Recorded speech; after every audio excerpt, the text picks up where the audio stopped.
Hello YouTube, Netzio Trails Outdoorsman. Welcome to my brand new channel. I started this just as a personal project. I don't expect to get a whole lot of subscribers or anything like that. Just a little something that maybe I can offer a different perspective on things that I'm interested in, whether it be knives, firearms, outdoor related stuff. But as you can see, today I wanted to talk about this right here. Isn't she a beauty? Some of you may be familiar with this particular Benchmade. This is the 960, I believe. I don't know if I can. Numbers on there real small. It is a Benchmade, 154 cm steel, and you can see it was designed by Elishewitz. Those of you who are familiar with him know that he is a custom knife maker. I believe he is based somewhere around San Antonio. Y'all can correct me if I'm wrong. But so from what I understand, what little I have gathered as far as information on this guy, this particular model was discontinued in the early 2000s. I believe this one, I was led to believe that since it still has his maker's mark on it, or his name on it, that this is pre-2001. Because supposedly, from what I read, Alan Elishewitz severed his ties with Benchmade in 2001. They continued making this design, but after he left, they took his name off of it. So anything post 2001, this design is not going to have his mark on it. So this is at least 20 years old. I picked it up at a pawn shop, and the guy it was a local pawn shop, and he had all kinds of other knives up there, and none of them really stood out to me except this one. This one did.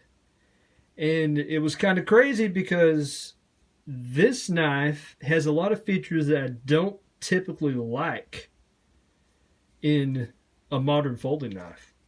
For example, the clip here. The clip is tip down only. I prefer tip up. I know there's a lot of people that do. There's not too many manufacturers that are making tip down only anymore. It's a liner lock. I'm not that big a fan of a liner lock, though you can tell it's lock upon is solid. It's way past 50%. Titanium. It's a titanium liner lock. So liner locks are not something I'm too thrilled about, and it's not real fidgety. You can flick it open real quick, real fast like that, but it takes some. Well, I'm actually doing it consistently. I usually can't, but usually it's, yeah, see, like that. I think it's running on, and like I said, I've been trying to get information on this guy, and there's just not a whole lot out there, and there's not very many YouTube videos on it either. But I think it's running on Teflon. I haven't taken it apart yet. I don't know if I'm going to just yet. But yeah, despite all that, this is actually a favorite in my collection. Now, I don't know if I can show it yet. You can see it right here. So something else I wanted to touch on about this guy. The few reviews or videos that I saw, I think there was a couple of guys that complained about, maybe not necessarily complained, but mentioned the machining marks on there. And, I don't know how much this guy cost whenever it was brand new. I didn't pay that much for it, I think. I paid less than what it was worth, really. But some people might complain about that, saying, well, that looks, for the amount of money that I'm spending Why do I want those machining marks on there? That looks just kind of lazy.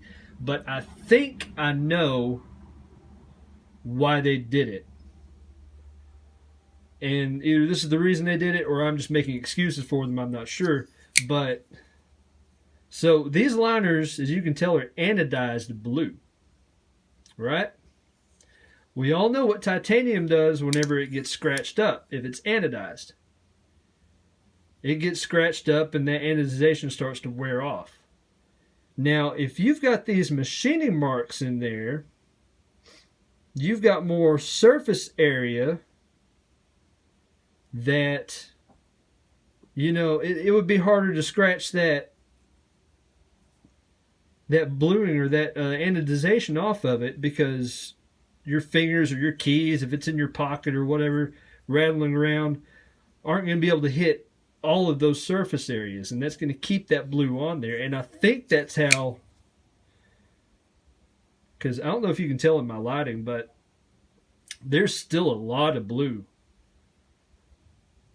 on those liners for as old as it is. And I think that might have something to do with why. I think you might be able to see on the corners up here where the wearing is, you know, it's worn off a little bit. But I mean, this thing is still in really good shape for how old it is. And I mean, I picked it up, and the guy told me that, you know, his dad carried it for a long time. He carried it a lot. You know, you can see scratches right there on the rosewood. I'm guessing that's rosewood. He didn't really use it that much.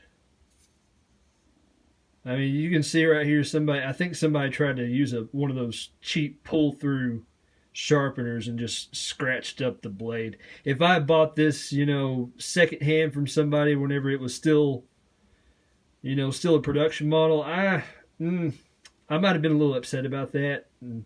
But, you know, it's a discontinued model. This thing is, I mean, they're really hard to find.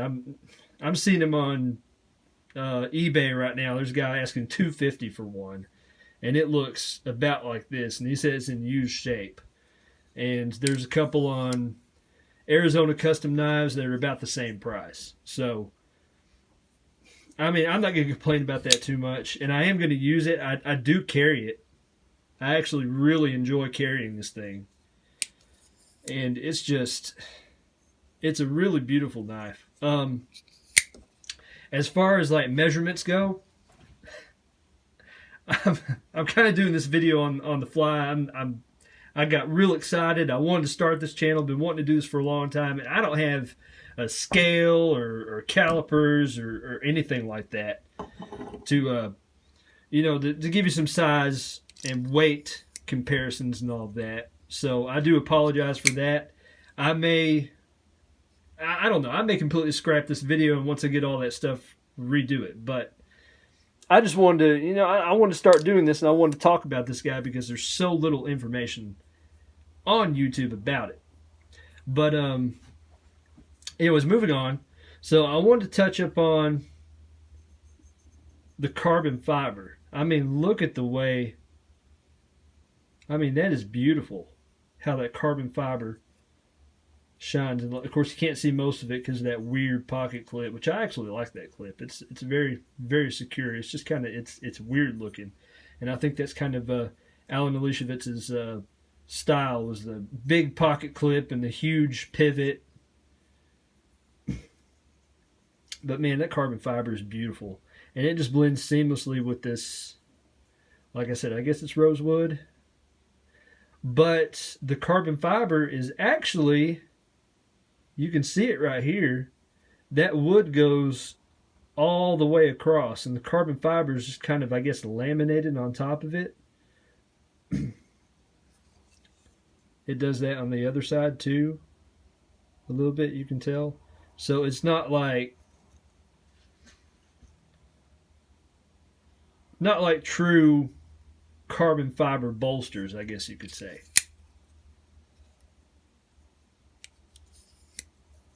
But it is beautiful. It is a beautiful little gem. The steel on this guy is 154 CM. which I'm going to admit, whenever I first got into knives, which was 4 or 5 years ago, I fell into the trap that, I was on Instagram, which I'm not on anymore, but I fell into the trap that if you're going to be a knife guy, you got to have super steel. You got to have, what was it at the time? M4. You got to have, what was the big one? Crewware, Maximet, and all that. And 154CM is junk, and S30V is trash, and S35VN is old hat.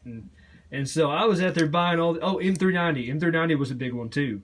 Yeah. So I was out there, spending all kinds of money on these knives, and they had this, amazing steel, and it was the best of the best. And some of my other folders that were a little bit older and used steel, like 154CM and stuff like that, I was like, I don't like it. But here lately, I've been because of this folder, I've been revisiting 154CM, and yeah, it's an older steel. But guys, it is still good for what it is. And it is excellent on this folder. I mean, it sharpens up real well. I can get a good shaving edge on this thing. It's a little thick behind the edge. This isn't a real slicey folder, but it cuts pretty good for what it is, and it holds a decent edge for what I do. I'm usually cutting stretch wrapper boxes all day when I'm at work, and it does a good job. It really does. There's nothing wrong with 154CM. Now, does it hold as good of an edge as, say, here.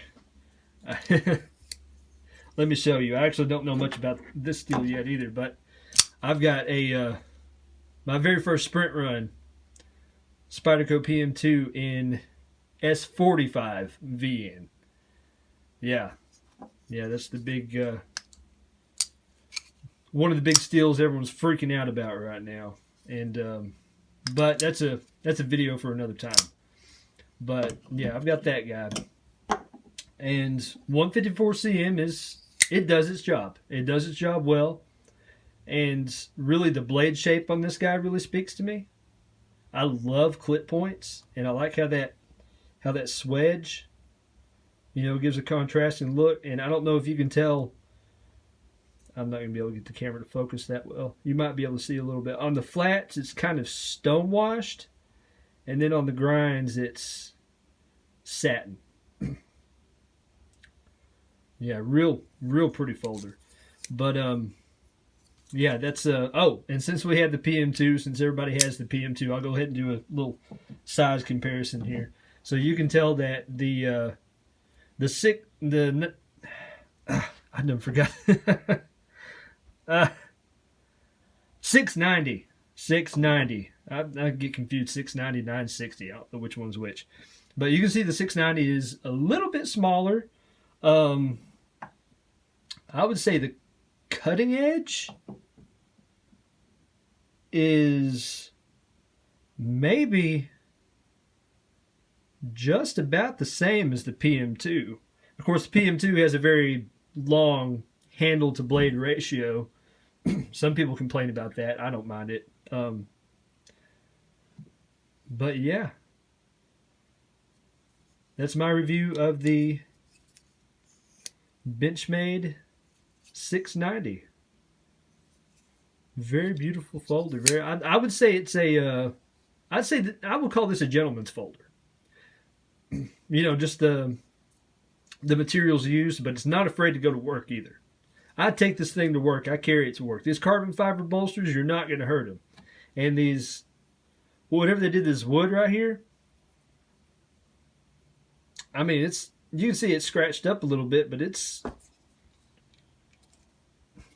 not anything you're going to have to worry about tearing up. It's a Benchmade. They make good stuff. I know there for a while their quality control was starting to dip. I think this was before that. And in some of the years after when this was made, yeah, their quality control started to dip a little bit. And they've picked back up in recent years. But yeah, just wanted to offer my thoughts and insight on this guy since there was so little to go on YouTube. Feels really good in the hand. Yeah. Okay, so if you guys have any thoughts, critiques on what I can do different with my videos, like I said, I want to start making more of these. This is really a personal project for me. Sorry guys, my throat is real dry for some reason. But yeah, I wanted to do something, maybe give a different perspective than some of the other reviewers on YouTube. I don't claim to be an expert. I just give my thoughts and my opinions on the things that I use. And hopefully I can get some more videos made, some more content out there. It probably won't be consistent because I am a father of 3 and a husband, and I do work a lot. I work rotating shifts, so my schedule can be kind of hectic. But anyways, thank you guys for bearing with me and watching this video. I do appreciate it. If you like it, give it a like, subscribe, all that good stuff. And you guys enjoy the rest of your day, and have a good one. God bless.